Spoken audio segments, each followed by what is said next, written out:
What's the scariest 100% true story you've heard of? When I was in college, I became obsessed with reading about the Dnepropetrovsk maniacs. These were 3 Ukrainian teenagers who went on a killing spree in 2007, murdering 21 people in just 21 days. What makes this case particularly disturbing isn't just the number of victims, it's how they documented everything. They filmed their murders on phones and took photos, all while laughing and having fun, like they were on some twisted vacation. The part that really keeps me up at night is how random their victim selection was. They just ride around on their bikes looking for anyone vulnerable. Elderly people walking alone, kids, women, even homeless people sleeping on benches.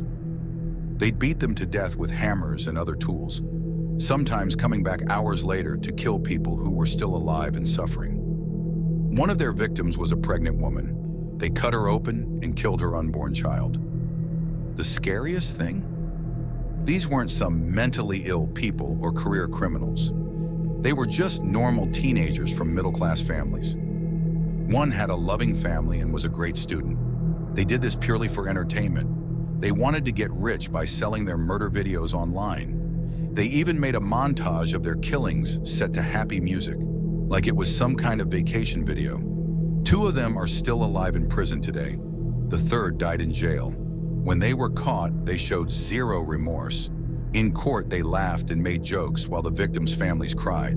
They treated their trial like it was all entertainment. This case haunts me because it shows how someone who seems completely normal can be capable of such evil.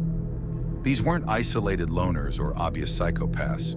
They were regular kids who decided to kill people for fun, like it was some kind of extreme sport. It makes you wonder about everyone around you. Man, I never talk about this, but I used to work as a 911 dispatcher in rural Montana. This one call from 2019 still gives me chills. It was around 3 a.m. when this woman calls in, completely hysterical. She's whispering, saying someone's trying to break into her house. Normal enough, right? We get these calls all the time. But then she says something that made my blood run cold. Her husband was away on business, but she could hear him talking downstairs. I kept her on the line while deputies headed to her location. She was hidden in her master bathroom closet, and she kept describing what she was hearing. He's talking exactly like my husband. He's calling out my name just like John does. He's even making the same jokes John makes. She was terrified because this person, whoever they were, knew things only her husband would know. Then she whispers that the footsteps are coming up the stairs. She can hear John calling out to her in this playful voice, saying their private nicknames, talking about inside jokes. The whole time I'm listening to this woman trying not to breathe too loud while this person is walking around her bedroom, opening closet doors. The deputies were still 10 minutes out when she whispered that the bathroom door was opening. I've never heard fear like that in someone's voice. Then there's this moment of pure confusion in her voice as she whispers, "John?" and the line goes dead. When deputies arrived, the house was empty. No signs of forced entry. But here's the really messed up part. They called her actual husband's hotel in Denver.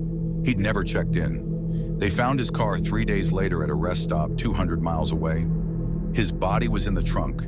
He'd been dead for at least 48 hours before that 911 call. They never found out who was in that house that night. The woman moved away immediately after. Sometimes when I'm alone at night, I think about that call, about someone or something that could mimic a person so perfectly that it could fool their own spouse. Makes me wonder how well we really know the people closest to us. My grandfather was one of the first responders at the Moorgate tube crash in London, 1975. He rarely talked about it, but one night after my grandmother passed, he had a few drinks and told me everything. It's the worst underground railway crash in London's history with no external explanation. And trust me, that's the scariest part. The driver, Leslie Newson, a totally normal guy with a perfect 20-year safety record, drove his train past not 1, but 2 sets of warning signals. He maintained speed instead of slowing down. The train then smashed straight into the terminus wall at full speed, crushing the first few carriages into a space of just 20 feet. 43 people died, including Newson. Here's what makes it truly terrifying. There was absolutely nothing wrong with the train. No mechanical failures, no signal malfunctions. The driver wasn't drunk, wasn't on drugs, had no medical conditions, and wasn't suicidal according to his family and detailed investigations.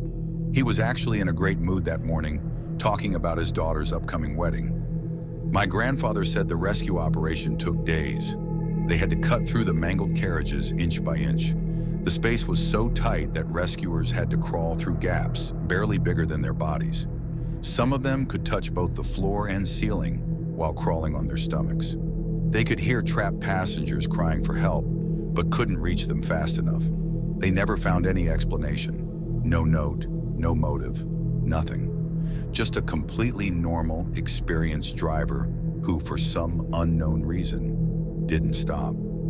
The crash was so devastating that they sealed that section of the tunnel. It's still there today, behind a concrete wall. My grandfather said the most haunting part wasn't the bodies or the screams. It was the complete absence of an explanation. How does someone with a perfect record, who's happy and healthy, just drive full speed into a wall with a train full of passengers? He said it made him realize that sometimes there are no answers, and that's way scarier than any explanation could be. I used to be a park ranger in Alaska, and there's one incident from 2018 that I still can't explain. We got a call about a missing hiker. Pretty standard stuff. What wasn't standard was finding his campsite. Everything was laid out perfectly. Tent properly set up, camping stove still warm, food stored correctly in bear cans. But there was this weird circle of his belongings around the tent. His boots placed perfectly parallel, clothes laid out like they were on an invisible body. His watch, phone, wallet all spaced exactly the same distance apart in a perfect circle. Inside his tent, his sleeping bag was zipped up. When we opened it, we found it stuffed with pine needles and leaves, arranged in a human shape. The missing hiker's journal was open to a page that just had the same sentence written over and over. They're mimicking me. They're mimicking me. They're mimicking me. The really creepy part. 2 days later, we found another campsite 20 miles away. Different hiker, but exactly the same scene. Perfect circle of belongings, sleeping bag filled with vegetation, same sentence in a journal. We never found either hiker. The cases are still open. Sometimes when I'm out on patrol, I think I see circles of leaves or pine needles arranged too perfectly to be natural, but I don't investigate too closely anymore. I'm a genealogist, and this happened while I was helping a client research their family history. This middle-aged woman wanted to know more about her birth parents. She'd been adopted as an infant in the 60s. I managed to track down her birth mother's info pretty quickly, but here's where it gets weird. According to every record I could find, her birth mother had died 3 years before my client was born. I double and triple checked everything. Death certificate, newspaper obituary, funeral home records, cemetery plot records. This woman had definitely died in 1963, but my client was born in 1966, and her original birth certificate clearly listed this dead woman as her mother. I drove to the town where it all happened and visited the cemetery, found the mother's headstone, dated 1963, talked to old-timers in the town. Several remembered the woman dying. Car accident, very tragic. But one elderly nurse remembered delivering my client in 1966 and swore it was the same woman. Said she could never forget her face because she looked wrong somehow. Said her skin was gray and her eyes were too deep. The birth certificate had signatures from doctors and nurses. The hospital records existed, but according to every other record, this woman had been dead for 3 years when she gave birth. My client eventually found her birth father.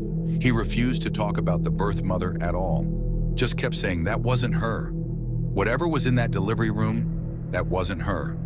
He'd remarried just a month after the birth and moved across the country. I've done thousands of genealogy cases, but this is the only one I had to stop working on. Too many impossible contradictions. Sometimes I still pull out my notes and research, thinking I must have missed something, but the dates never change. A dead woman somehow gave birth 3 years after her funeral. I don't do adoption cases anymore. I work in digital forensics for a major tech company, focusing on data recovery from damaged devices. Back in 2016, we got this weird case. A family sued a smart home device manufacturer after their teenager disappeared. They claimed the house's security system and various smart devices had been acting strange in the weeks before their daughter vanished. When we analyzed the data logs, what we found made no sense. 3 weeks before the disappearance, their smart devices started picking up impossible patterns. The security cameras would detect motion in empty rooms. But here's the weird part. The motion detection patterns exactly matched the family members' usual movements, down to the millisecond, from days earlier. Like a digital echo. Their smart speakers were logging voice commands that mimicked each family member's voice patterns, but at 3 a.m. when they were all asleep. The commands were nonsensical, just strings of words from previous conversations, reorganized randomly. The thermostat started detecting human presence in empty rooms, following the exact patterns from days before. 2 days before the girl disappeared, all their devices started going crazy. Every camera in the house detected motion simultaneously. The speakers picked up hundreds of voice commands in the family members' voices, all talking at once. The smart lights were responding to movement that wasn't there. The security system logged doors opening and closing in impossible sequences. The night she disappeared, every device in the house went dead simultaneously at 2:47 a.m. When they rebooted 6 minutes later, she was gone. No doors or windows had been opened according to the security system. The cameras showed nothing. Here's what haunts me. While analyzing the data, I found that in the weeks leading up to this, the devices had been gradually shifting their behavior. The echoes were slowly deviating from the original patterns, becoming more random, more autonomous. Like something was learning from the data, creating its own versions of the family's patterns. The last few days, these patterns had started showing up in random houses throughout their neighborhood, all using the same brand of smart devices. I submitted my findings, but the company buried the report and settled with the family out of court. They rolled out a massive security update the next week. The case is still unsolved. The girl was never found. I removed every smart device from my home after that case, but sometimes I still catch myself wondering, how many houses are collecting our patterns, our movements, our voices, and what's learning from them? Back in 2013, I was doing my medical residency at a large hospital in Chicago. We had this patient, let's call him Mr. K, who was admitted with late-stage liver cancer.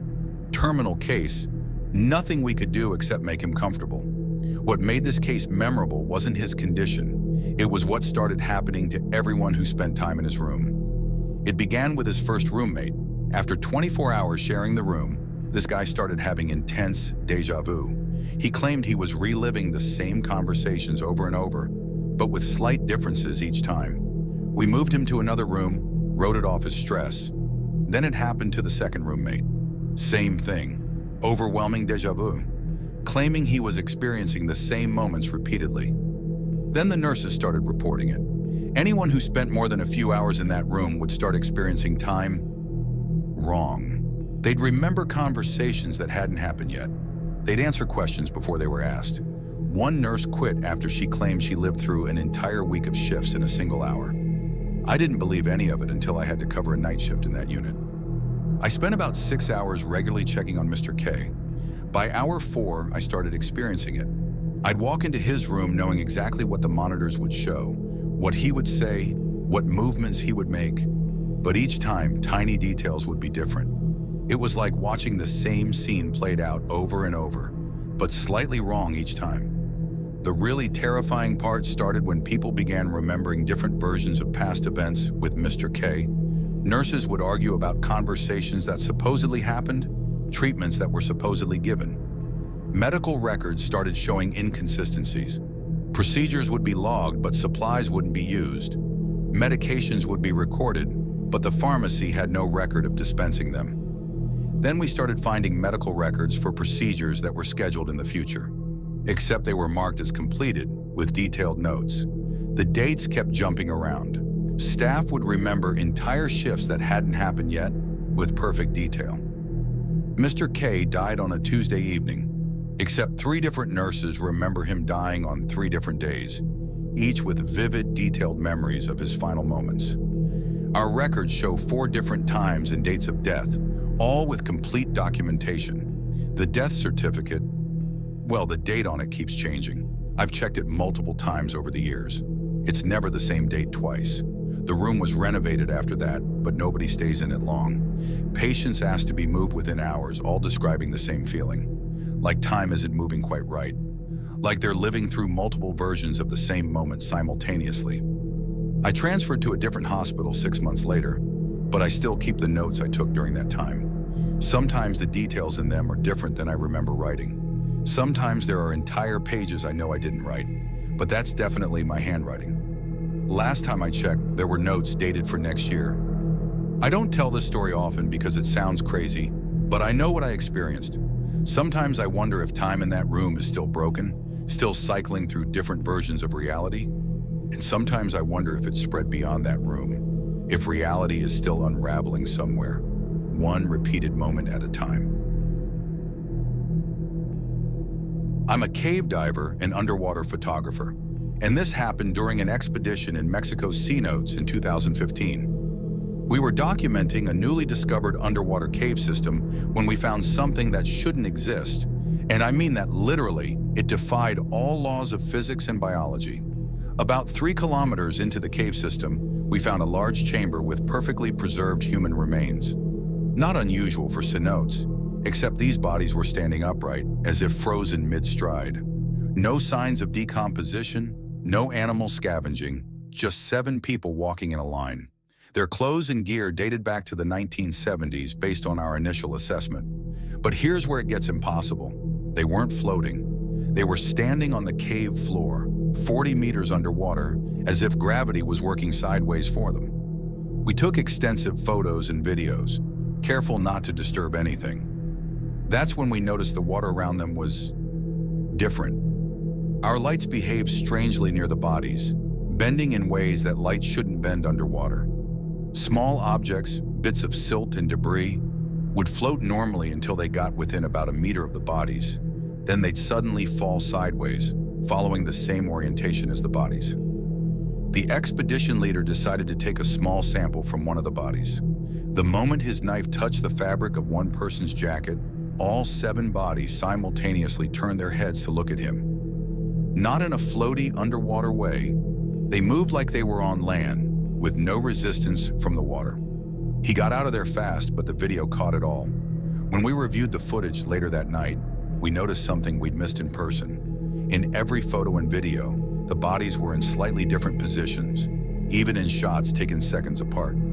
Like they were slowly walking when we weren't looking directly at them. In the last few images, the front person's hand was reaching toward the camera. We planned to return with a larger team the next day, but an earthquake hit the region overnight. When we got back to the cave entrance, it had collapsed.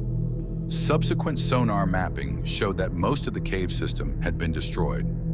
Here's the part that still makes me question my sanity. None of our photos or videos show what we saw. Every single image just shows empty cave water, but we all saw it. 5 experienced cave divers, all seeing the same impossible thing. The only evidence we have is the knife my expedition leader used. It's rusted in a way that metal shouldn't rust, and it ages about 50 years every day. We have to replace it every morning because by evening it's completely disintegrated. Been happening for 8 years now. I still dive, but never in cenotes. Sometimes I dream about those bodies, still walking through the flooded darkness, following their own impossible gravity, walking towards something we couldn't see. I used to work for a large pharmaceutical company as a security guard on the night shift. In 2017, they were conducting some kind of classified sleep study on the 15th floor. Nothing seemed weird about it until participants started reporting the same exact dream.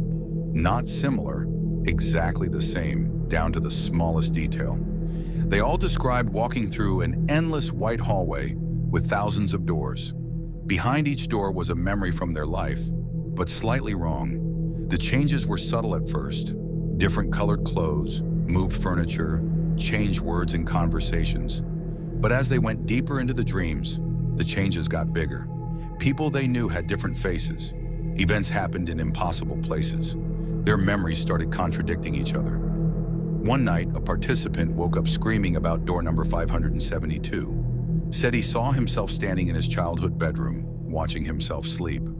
Except his sleeping self woke up and started screaming about being trapped in a dream, while his watching self couldn't move.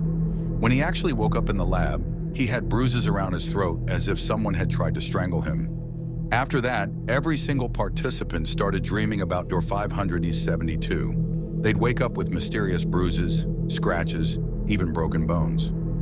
One woman came out of the dream with a full surgical scar that hadn't been there before. The doctors couldn't explain it. The scar was years old, but her previous medical records showed no surgery. Then people started having the dreams even after leaving the study. It spread to the medical staff, then to other patients in the building, then to family members who'd never even been near the lab. Everyone had access to different memories behind the doors, but door 572 was always the same. Someone watching themselves sleep, violence, waking up with injuries. The company shut down the study after a participant didn't wake up. They found her brain activity showed she was still dreaming, but her body was practically in a coma. Before they could investigate further, she disappeared from the hospital. Security footage showed her walking out at 3:72 a.m. Yes, you read that right. 3:72 a.m. Every clock in the hospital showed the same impossible time. They demolished that floor of the building. Officially, there never was a sleep study. But here's the thing. I still have the security logs. The timestamps are all wrong now, showing impossible times. The participant names change every time I look at them. And sometimes when I'm going through the old footage, I see myself walking through the halls of the 15th floor, opening door 572, even though I know I never did that. I quit that job years ago, but I still have the dreams. Last night, behind door 572, I saw myself writing this comment, but when I looked closer, the words were different. They were describing a different truth, a different reality. I wonder which version you're reading right now. You wouldn't believe me if I told you, but I swear it's true. This happened to my friend's cousin, and I'm still not sure if I'm completely over it. So it was a few years ago, and he was living in a pretty rural area, deep in the woods. There weren't many neighbors around, and the house was surrounded by thick trees. One night, he was home alone. His parents were out for the weekend. Around 3 a.m., he heard something scratching at the front door. It wasn't like a usual knocking. It was slow, deliberate, almost like claws on wood. He figured it was just an animal, maybe a raccoon or something. But then he heard a low voice, whispering his name. That's when he froze. The voice wasn't anything he recognized, and it didn't sound like a human at all. It was distorted. He didn't move. He didn't even breathe. For what felt like hours, he just waited in complete silence, terrified. Finally, he managed to grab his phone and call the cops. But when they showed up, there was nothing. No one there. No scratches on the door. Nothing. The craziest part? The next morning, they found a trail of muddy footprints leading away from the house. But they stopped right at the edge of the forest, like they just vanished. He moved out shortly after, and to this day, no one knows who or what was at that door. I don't know about you, but that still freaks me out.